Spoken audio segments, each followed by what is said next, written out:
আল্লাহ তাআলা বিচারের আসনে বসবেন।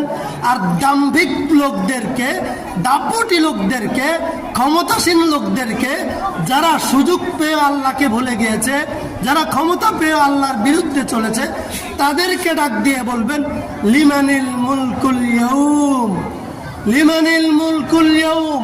আল্লাহ তাআলা হুঙ্কার ছাড়বেন, ঘোষণা দিবেন, অনেক তো দাপট দেখিয়েছো, অনেক ক্ষমতার মালিক তুমি ছিলে, আজকে বলো আজকের ক্ষমতা কার? সেই দিন নমরুদ সাহেবও থাকবেন, ফেরাউন সাহেবও থাকবেন, কারুন সাহেবও থাকবেন, তাদের অনুসারীরাও থাকবেন। সেই দিন মুসা হারুনও থাকবেন, সেই দিন ইব্রাহিম খলিলুল্লাহ থাকবেন, সেই দিন মুহাম্মদুর রাসূলুল্লাহ থাকবেন, তার অনুসারীরাও থাকবেন। আমার জীবনের অবসানের সাথে সাথে জীবনের কষ্টটাও শেষ হবে। শেষ হবে কিনা? একজন ইমানদার দুনিয়ার জীবনে যদি অভাবে থাকে আর তার একটা অপেক্ষা থাকে, যেদিন আমার জীবন শেষ হবে সেদিন আমার অভাব শেষ, অভাবের কষ্ট শেষ, দুঃখ শেষ, বেদনা শেষ, তাহলে তার কষ্টের সাথে একটা স্বস্তির নিঃশ্বাস ফেলার জায়গা আছে। আছে কিনা? আছে। কেন আছে? যাক, অস্থায়ী জীবন, কয়দিন আর কষ্টে থাকবো, কয়দিন অসুস্থ থাকবো, কয়দিন যে মরে যাব, কষ্ট শেষ হবে। 2 নম্বর, যেই লোকটা দুনিয়াতে অনেক সুখে আছে, অনেক আমোদ প্রমোদে আছে, ফুর্তিতে আছে, মসজিদে আসার টাইম নাই, কোরআন শেখার সময় নাই, নামাজ পড়লে ব্যাকডেটেড হয়ে যাবে, দাঁড়িয়ে রাখলে তাকে কেউ বউ দিবে না ভাবতেছে, দাঁড়িয়ে রাখলে বুড়া বুড়া লাগবে, তার ফ্যাশন শো আর চলবে না। যেই লোকটা অনেক ক্ষমতার অধিকারী, আল্লাহকে মানতে গেলে হয়তো সে ক্ষমতার যে অপব্যবহার করছে সেটা আর চলবে না। তাদের সামনে একটা অবস্থা নিশ্চিত যে আছি, কিন্তু কয়দিন, যেদিন জীবনের অবসান ঘটবে, আমার এই শক্তি, আমার এই অর্থ, আমার এই অনুসারী, আমার এই সুখ শান্তি, আমার এই ক্ষমতা, সব কিছু শেষ। তাহলে আমরা ইমানদার হয়ে যদি দুনিয়াতে আল্লাহ না করুন কোনো কারণে পেরেশানির মধ্যে থাকি, কিছু না কিছু অভাবে থাকি, কোনো না কোনো কষ্টে থাকি, তাহলে আমার জীবনের সামনে বাস্তবতা এটা, একদিন আমার এই কষ্টের অবসান হবে। তাহলে স্বস্তির একটা জায়গা আছে। আর যেদিন থেকে আমার কষ্টের অবসান হবে, আমি যেহেতু ইমানদার, সেদিন থেকে আমার জীবনের সুখ শুরু হবে। আর যেই লোকটা দুনিয়াতে আল্লাহকে ভুলে গিয়ে, আল্লাহর হাবিবকে ভুলে গিয়ে, সে নাজ নেয়ামতে, ক্ষমতা, অর্থ, বৈভবে, ফুর্তিতে মেতে আছে, সেই লোকটার জীবনে একটাই হালত, সেই লোকটা হায়রে কখন জানি ক্ষমতা শেষ হয়, কখন জানি গদি উল্টে যায়, কখন জানি লোনের মামলায় পড়ে যায়, কখন জানি ব্যবসা মাইর খায়, কখন জানি টেন্ডারটা বাতিল হয়, কখন মরে যায়, মরে গেলে তো শেষ। আর যদি দুনিয়াতে কোনোটা শেষ না হয়, যখনই মরণ হবে তখনই ক্ষমতা শেষ। আর যে আল্লাহকে বাদ দিয়ে ক্ষমতা প্রাপ্ত হয়, সে কি মরার পরে খুব সুখে থাকবে? খুব সুখে থাকবে? আমাদের ঈমান কি বলে? আমাদের বিশ্বাস কি বলে? খুব সুখে থাকতে পারবো? পারবো না। পরিণামে আল্লাহ কি বলেন দেখেন, আল্লাহ বলেন সবাইকে যখন আমি পৃথিবীর প্রত্যেকটা মানুষকে যখন আমি মৃত্যু দেব, প্রতিটা মানুষ যখন কবরে চলে যাবে, তাদের প্রথম স্টেশন হবে কবরে। তারা 50,000 বছর এখানে শুয়ে থাকবে। আর যারা ইমানদার, তাদের কবরের সাথে জান্নাতের সাথে একটা সম্পর্ক স্থাপন করে দেওয়া হবে। যারা ইমানদার তাদের কবরের সাথে কিসের সাথে? জান্নাতের সাথে। ফেরেশতারা তারে বলবে, তুমি নতুন দুলের মতো নিশ্চিন্তে ঘুমাই থাকো, তোমার খানার চিন্তা, তোমার আরামের চিন্তা আমরা করব, তুমি নিশ্চিন্তায় নতুন দুলের মতো ঘুমাও। জান্নাতের সাথে তার কবরের সাথে একটা সম্পর্ক তৈরি করে দিবেন। তার খাবার ব্যবস্থা, আরাম আয়েশের ব্যবস্থা সব জান্নাত থেকে সাপ্লাই দেয়া হবে। 2 নম্বর, যেই লোক জাহান্নামী হবে, বেঈমান হয়ে মরবে, অশুদ্ধ কালিমা নিয়ে বলবে।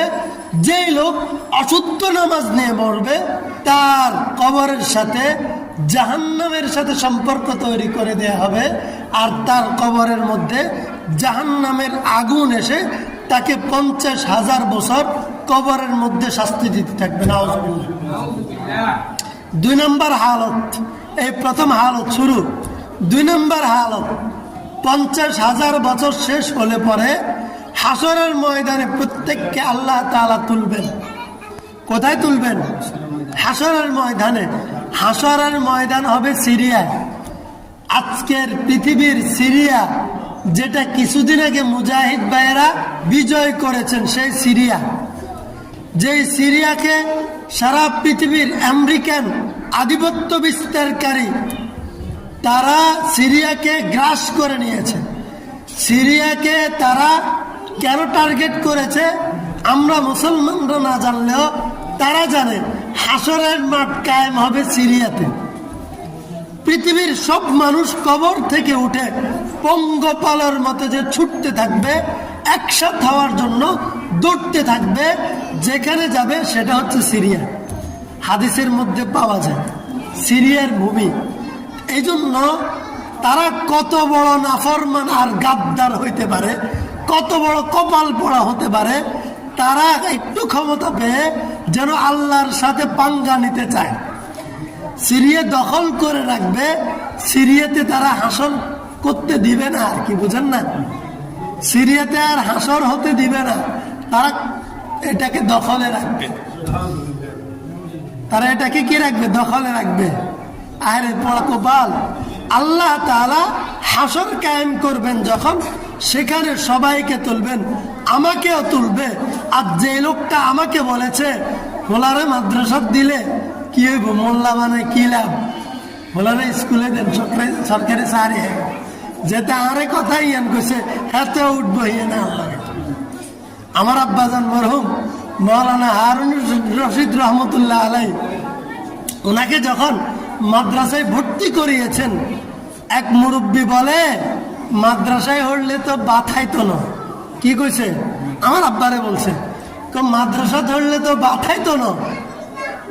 তখন দাদা জবাব দিছে, বাত না আইলে হলাও খাইব। সুবহানাল্লাহ। বাত না আইলে হলাও খাইব, তো মাদ্রাসা ধরব। তাহলে যে লোকটা এই কথা বলছে সে এখন কোথায়? কবরে। আর যিনি বলছেন মাদ্রাসা ধরামু, তিনিও কবরে। দুইজনের কবরের হাসন নসর কি একরকম হয়? তাহলে আমি যিনি আমার সন্তানকে মাদ্রাসায় পাঠাবো তার জীবন কেমন হবে? আর যে বলবে মাদ্রাসাত কিল্লাই দেন, হিয়ানে দেন, বালা হড়ায় সরকারি চাকরি আইব, তার জীবন একরকম হবে? হাসরের ময়দানে যারা বেঈমান থাকবে, কোরআন শিখবে না, ঈমান বিশুদ্ধ করবে না, নাফরমান হিসাবে মরবে, তারা হাসরের মাঠে থাকবে হাজার হাজার বছর, 40,000 বছর তারা সেখানে থাকবে। তাদের মাথার এক বিগত উপরে কি থাকবে? সূর্যর ডান পাশ। তারা সেখানে শাস্তির মধ্যে থাকবে, কষ্টে থাকবে, তাদের সেখানেও কষ্ট। আর যারা দিনদার হয়ে যাবে, রসুলের আশিক হিসাবে যাবে, তাদেরকে আল্লাহ তাআলা হাউজে কাউসারের পানি পান করানোর সৌভাগ্য দান করবেন রসুলের হাতে, সুন্নত তরিকায়। তাহলে সুন্নত শিখতে হবে তো।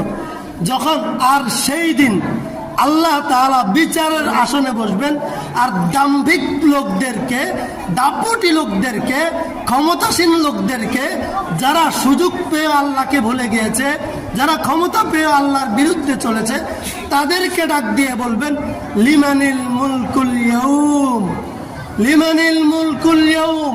আল্লাহ তাআলা হুঙ্কার ছাড়বেন, ঘোষণা দিবেন, অনেক তো দাপট দেখিয়েছো, অনেক ক্ষমতার মালিক তুমি ছিলে, আজকে বলো আজকের ক্ষমতা কার? সেই দিন নমরুদ সাহেবও থাকবেন, ফেরাউন সাহেবও থাকবেন, কারুন সাহেবও থাকবেন, তাদের অনুসারীরাও থাকবেন। সেই দিন মুসা হারুনও থাকবেন, সেই দিন ইব্রাহিম খলিলুল্লাহ থাকবেন, সেই দিন মুহাম্মদুর রাসূলুল্লাহ থাকবেন, তার অনুসারীরাও থাকবেন। এই জন্য আমি বলবো, আপনারা যারা ছোটবেলায় শেখেন নাই, জওয়ান বয়সে শেখেন নাই, তারাও আপনার বাচ্চাদের সাথে এখানে বসে, জাওয়া মুহাম্মদিয়া মাদ্রাসায় এসে হাঁটু গেড়ে বসে উস্তাদের সামনে আপনারা কোরআন নামাজ শিখার শেখার জন্য বসে যাওয়া আপনার উপর ফরজ। তালাবুল ইলমি ফারিজাতুন আলা কুল্লি মুসলিম। জাহান্নাম থেকে বাঁচা আপনার প্রয়োজন আছে কিনা? আছে। তাহলে এটা শিখা আপনার উপর ফরজ। আপনার বাচ্চাদেরকে দিয়েছেন এবং যারা দেন নাই তারাও দিবেন। আপনারা যারা শিখতে পারেন নাই তারাও শিখার জন্য চেষ্টা করবেন। আল্লাহ তাআলা আমাদের প্রত্যেককে কবুল করুন, আমিন। ওয়া আখির দাওয়ানা আলহামদুলিল্লাহি রাব্বিল আলামিন। আসসালামু আলাইকুম ওয়া রাহমাতুল্লাহ।